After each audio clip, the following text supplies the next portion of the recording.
চলছে ইসরায়েল ফিলিস্তিন বন্দি বিনিময়। ফিলিস্তিনের স্বাধীনতাকামী সংগঠন হামাস জানিয়েছে, মার্কিন মধ্যস্থতায় যুদ্ধবিরতির শর্ত অনুযায়ী আরও 2 ইসরায়েলি জিম্মির মরদেহ হস্তান্তর করা হয়েছে।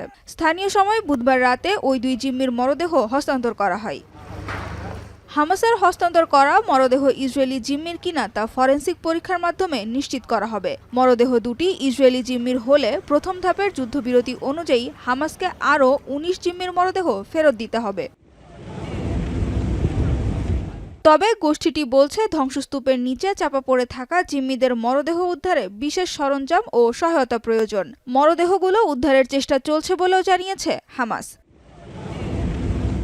বাকি জিম্মিদের মরদেহ উদ্ধারের চেষ্টার কথা স্বীকার করেছে ইসরায়েল ও যুক্তরাষ্ট্র।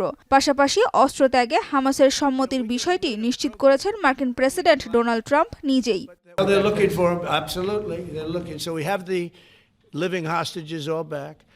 They returned some more today. It's a gruesome process. I almost hate to talk about it. But they're digging. They're actually digging. There are areas where they're digging and they're finding a lot of bodies. We want the weapons to be given up, sacrificed, and they've agreed to do it. Now they have to do it. And if they don't do it, we'll do it. যুদ্ধবিরতি চুক্তি অনুযায়ী প্রথম ধাপে মোট 28 জিম্মির মরদেহ হস্তান্তর করার কথা রয়েছে হামাসের।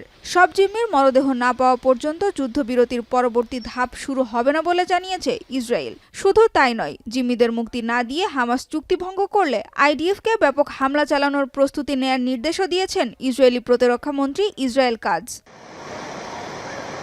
এদিকে যুদ্ধবিরতির মধ্যেই গাজায় প্রয়োজনীয় চিকিৎসা সরঞ্জাম পাঠিয়েছে বিশ্ব স্বাস্থ্য সংস্থা।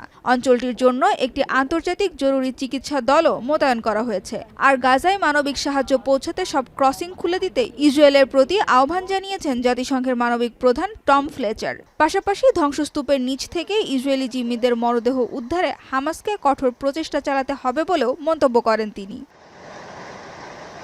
সানজিদা ইসলাম তন্নি, এখন বিশ্ব। 4 গুণ শক্তিশালী এনজাইম ও অধিক ফেনা সমৃদ্ধ অরিক সিলভার ওয়াশ মাত্র 70 টাকায়।